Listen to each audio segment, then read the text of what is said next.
आप सभी का स्वागत है ऑनलाइन स्टडी एग्जाम में। तो चलिए शुरू करते हैं आज के यानी 9 जुलाई के अपने करंट अफेयर्स। तो चलिए शुरू करते हैं अपने पहले क्वेश्चन से।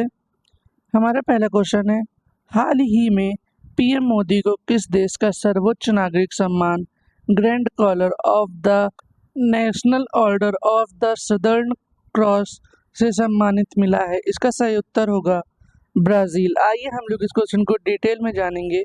भारत के प्रधानमंत्री नरेंद्र मोदी को ब्राजील के सबसे बड़े नागरिक सम्मान से सम्मानित किया गया। इस सम्मान का नाम grand collar of the national order of the southern cross सम्मान है। ब्राजील के राष्ट्रपति लुइस इनासियो लूला दा सिल्वा ने पीएम मोदी को ये सम्मान दिया है। ये सम्मान भारत और ब्राजील के रिश्ते को मजबूत करने के लिए है। अब हम ब्रिक्स से बनने वाले कुछ महत्वपूर्ण करंट अफेयर्स जान लेते हैं। प्रधानमंत्री मोदी ने रियो डी जेनेरियो में 70वें ब्रिक्स सम्मेलन में हिस्सा लिया। इफ्को ब्राजील में अपना पहला विदेशी नैनी उर्वरक संयंत्र स्थापित करेगा। 15वीं ब्रिक्स व्यापार मंत्रियों की बैठक ब्राजील में हुई। 11वीं ब्रिक्स श्रम और रोजगार मंत्रियों की बैठक ब्राजील में हुई। 15वीं ब्रिक्स कृषि मंत्रियों की बैठक ब्राजील में हुई। हमारा अगला क्वेश्चन है, हाल ही में चर्चा में रहा सातकोशिया टाइगर रिजर्व किस राज्य में स्थित है? इसका सही उत्तर होगा उड़ीसा। आइए हम लोग इस क्वेश्चन को डिटेल में जानेंगे। हाल ही में उड़ीसा सरकार ने महानदी नदी पर एक हाई लेवल पुल बनाने के लिए टेंडर जारी किया। यह पुल सातकोशिया टाइगर रिजर्व के पास बनाया जाना प्रस्तावित है, जो पारिस्थितिक दृष्टि से बहुत संवेदनशील क्षेत्र है। सातकोशिया टाइगर रिजर्व उड़ीसा के अंगुल, कटक, बौद्ध और नयागढ़ जिलों में फैला है। इस निर्माण से वहां के वन्य जीवों पर असर पड़ने की आशंका को लेकर विवाद खड़ा हो गया। तो अब हम इसी के साथ उड़ीसा से बनने वाले कुछ महत्वपूर्ण करंट अफेयर्स जानेंगे। उड़ीसा ने अंकुर यानी Atal network for knowledge urbanisation and reform नामक एक नई रणनीति शहरी प्रवर्तन पहल की शुरुआत की। भारतीय तटरक्षक बल ने उड़ीसा में ऑपरेशन ओलिविया आयोजित किया।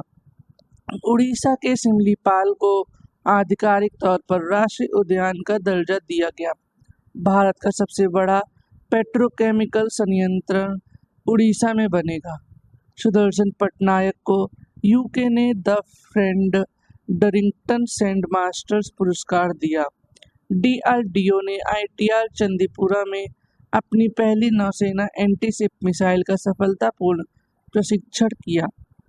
हमारा अगला क्वेश्चन है, हाल ही में किसने कन्फेशन ऑफ शेक्सपियर एडिक्ट नामक पुस्तक लिखी है? इसका सही उत्तर होगा वी.एस. रवि। आइए हम लोग इस क्वेश्चन को डिटेल में जानेंगे। सेवानिवृत्त आईपीएस अधिकारी वी.एस. रवि ने 7 जुलाई 2025 को हैदराबाद में अपनी नई पुस्तक कन्फेशन ऑफ शेक्सपियर एडिक्ट का विमोचन किया। यह कार्यक्रम का गरिमामय और बौद्धिक माहौल में संपन्न हुआ, जिसमें पूर्व प्रशासनिक अधिकारी, विद्वान और साहित्य प्रेमी बड़ी संख्या में शामिल हुए। अब हम पुस्तकों से बनने वाले कुछ महत्वपूर्ण करंट अफेयर्स जानेंगे। डॉक्टर जगदीश शुक्ला ने अपनी नई किताब a billion butterflies a life in a climate and chaos theory लिखी। डी.एस. वेरिया के द्वारा लिखित पुस्तक अंबेडकर के संदेश लॉन्च की गई। हिस्ट्री डेट इंडिया इग्नोर्ड नामक किताब प्रेम प्रकाश द्वारा लिखी गई। शिखर धवन ने अपनी आत्मकथा the one cricket my life and more लिखी। सुचेता राज खन्ना ने the store slide the way नामक उपन्यास लिखा। आदिश सी अग्रवाल ने मोदी जी नीति शास्त्र द वर्ड्स हिज ऑस्टर नामक पुस्तक लिखी। हमारा अगला क्वेश्चन है, हाल ही में कौन आईपीएल की मोस्ट वैल्यूएबल टीम बनी है? इसका सही उत्तर होगा आरसीबी। हमारा अगला क्वेश्चन है, हाल ही में किस देश के प्रसिद्ध फुटबॉल खिलाड़ी पीटर रुफाई का 61 वर्ष की आयु में निधन हुआ? इसका सही उत्तर होगा नाइजीरिया। आइए हम लोग इस क्वेश्चन को डिटेल में जानेंगे। नाइजीरिया की राष्ट्रीय फुटबॉल टीम के पूर्व गोलकीपर पीटर रुफाई का 4 जुलाई 2025 गुरुवार को 61 वर्ष की आयु में लंबी बीमारी के बाद निधन हो गया। वे नाइजीरिया की 1994 अफ्रीका कप ऑफ नेशंस जीत के महत्वपूर्ण सदस्य थे और उन्होंने देश का प्रतिनिधित्व करते हुए 2 फीफा विश्व कप में भी हिस्सा लिया था। हमारा अगला क्वेश्चन है, हाल ही में इटर्नल ने किसे फूड डिलीवरी का सीईओ नियुक्त किया है? इसका सही आंसर होगा आदित्य मंगला को। आइए हम लोग इस क्वेश्चन को डिटेल में जानेंगे। भारत के तेजी से बढ़ते फूड डिलीवरी बाजार में अपनी पकड़ मजबूत करने के प्रयास में इटर्नल ने आदित्य मंगला को अपने फूड ऑर्डरिंग और डिलीवरी डिवीजन का नया सीईओ नियुक्त किया है। हमारा अगला क्वेश्चन है, हाल ही में किसे तमिल विक्की सुरन पुरस्कार मिला? इसका सही उत्तर होगा वी वेदाचलम। आइए हम लोग इस क्वेश्चन को डिटेल में जानेंगे। प्रसिद्ध पुरातत्वविद और तमिल शिलालेख विशेषज्ञ वी वेदाचलम को उनके क्षेत्र में 51वें वर्ष में प्रवेश करने के उपलक्ष्य में तमिल विक्की सुरेन पुरस्कार से सम्मानित किया गया। यह पुरस्कार उन्हें तमिलनाडु के मुदेर शहर में उनके इतिहास और पुरातत्व क्षेत्र में लंबे और समर्पित कार्य के लिए प्रदान किया गया। 75 वर्ष की आयु में भी वेदाचलम की अपनी निष्ठा और लगन से अनेक लोगों को प्रेरित कर रहे हैं। अब हम पुरस्कार से संबंधित कुछ महत्वपूर्ण करंट अफेयर्स जान लेंगे। दीपिका पादुकोण को Hollywood walk of fame star मिला। साइमा वाजिद को मानसिक स्वास्थ्य पुरस्कार 2025 से सम्मानित किया गया। ज़ारा चौधरी ने 2025 शक्ति भट्ट पुरस्कार जीता। प्रधानमंत्री मोदी को धर्म चक्रवर्ती की उपाधि दी गई। प्रधानमंत्री नरेंद्र मोदी को साइप्रस के सर्वोच्च नागरिक सम्मान grand collar of the order of Makarios third से नवाजा गया। सोनल मानसिंह को 2023 शंकरदेव पुरस्कार से सम्मानित किया गया। हमारा अगला क्वेश्चन है, हाल ही में कहाँ एशिया की सबसे बड़ी जंगल सफारी बनेगी? इसका सही उत्तर होगा हरियाणा। आइए हम लोग इस क्वेश्चन को डिटेल में जानते हैं। हरियाणा अरावली पहाड़ियों में एशिया की सबसे बड़ी जंगल सफारी विकसित करने की योजना बना रहा है।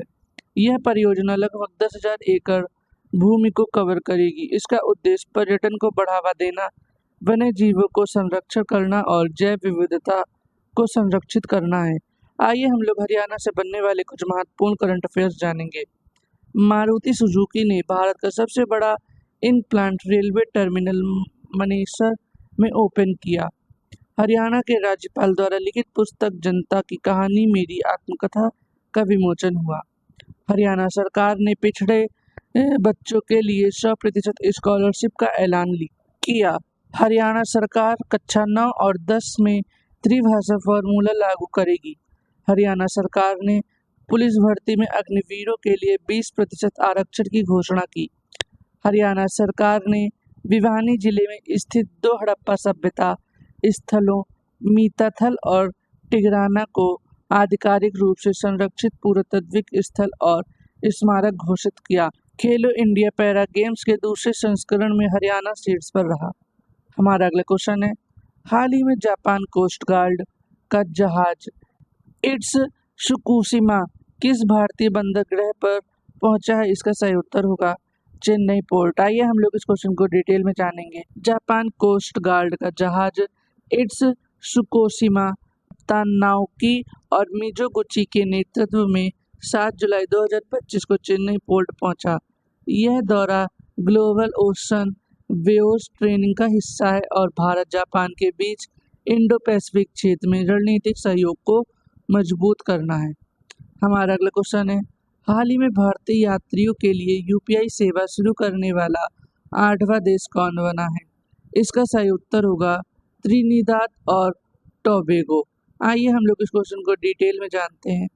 त्रिनिदाद और टोबैगो दुनिया का 8वां देश और कैरेबियाई क्षेत्र का पहला देश बन गया है जहां भारतीय यात्रियों के लिए यूपीआई सेवा शुरू की गई है। इस पहल के तहत अब भारतीय पर्यटक अपने मोबाइल यूपीआई ऐप्स का उपयोग करके सीधे भारतीय रुपए से भुगतान करेंगे। हमारा अगला क्वेश्चन है, हाल ही में किसे BMW ग्रुप इंडिया का नया प्रेसिडेंट और CEO नियुक्त किया गया है? इसका सही उत्तर होगा हरदीप सिंह बरार को। आइए हम लोग इस क्वेश्चन को डिटेल में जानते हैं।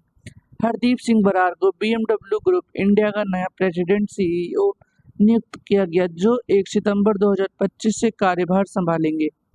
वे विक्रम पावा की जगह लेंगे, जो अब BMW ग्रुप के ऑस्ट्रेलिया और न्यूजीलैंड ऑपरेशंस के CEO के रूप में अपनी नई भूमिका निभाएंगे। यह बदलाव BMW ग्रुप की इंटरनेशनल लीडरशिप को और मजबूत करेगा। तो इसी के साथ आज के हमारे करंट अफेयर्स खत्म होते हैं। वीडियो को लाइक करें, शेयर करें और सब्सक्राइब करना बिल्कुल ना भूलें। हम कल फिर मिलेंगे अपने डेली करंट अफेयर्स के साथ में।